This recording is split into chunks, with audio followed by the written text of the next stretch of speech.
बिस्मिल्लाहिर्रहमानिर्रहीम। अस्सलाम वालेकुम फ्रेंड्स। आज की वीडियो में हम सीखेंगे कुल नंबर्स मालूम करना, कुल कीमत मालूम करना। सवाल है हमारे पास, अगर मैं शूज़ की दुकान में से शूज़ ख़रीदता हूँ और उसको 20 रुपये अदा करता हूँ, जो कि शूज़ की कीमत नहीं है बल्कि वो कीमत का 20% है, तो बताएं कि शूज़ कितने के थे, कुल कीमत क्या थी।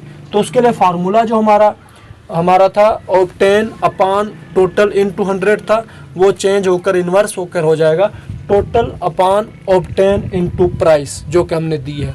सो टोटल क्या है जो ऑब्टेन होगा, ऑब्टेन क्या है 20%। अगर 20% मैंने पैसे दे दिए, कितने में से 100% में से, और पैसे कितने दिए हैं 20 रुपये। यानी अब बात चल रही है कि हमने शूज़ की असल कीमत मालूम करनी है, तो वो कैसे होगा, 20% दिए हैं, 100 में से ज़रब 20 रुपये हमने दिए हैं।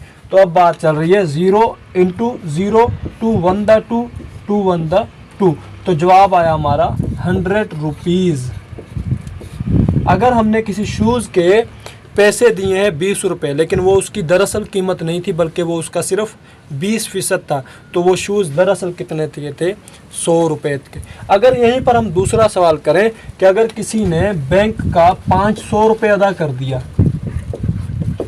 कर्ज, अगर किसी ने कर्ज का 500 रुपये बैंक को वापस कर दिया, लेकिन वो उसकी कुल अदायगी नहीं थी बल्कि वो तो सिर्फ उसका 10% था, तो कुल कर्जा कितना था, ये सवाल है हमारा।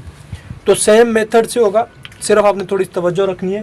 अगर कर्ज़ की कीमत मैंने अदा की है 500 रुपये, लेकिन वो कुल कर्ज़ की कीमत नहीं थी बल्कि वो तो 10% था, तो कुल कीमत क्या थी कर्ज़े की, ये हमने मालूम करना है। तो हम यही फार्मूला इस्तेमाल करेंगे, total upon obtain into price.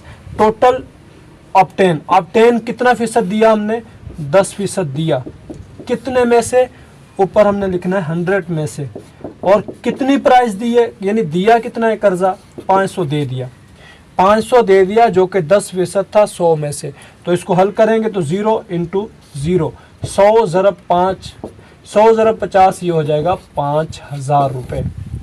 यानी अगर हम किसी भी बैंक से कर्ज़ा लेते हैं, वो कर्ज़ा हमें मालूम नहीं कितना है, लेकिन हम उसमें से सिर्फ 500 रुपये अदा करते हैं उसका, तो वो कुल कीमत नहीं है कर्ज़े की बल्कि वो तो सिर्फ 10% है।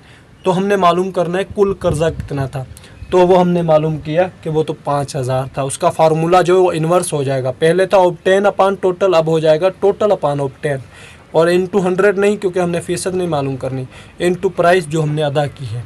तो इस तरह से हम किसी भी चीज़ की कुल कीमत मालूम कर सकते हैं।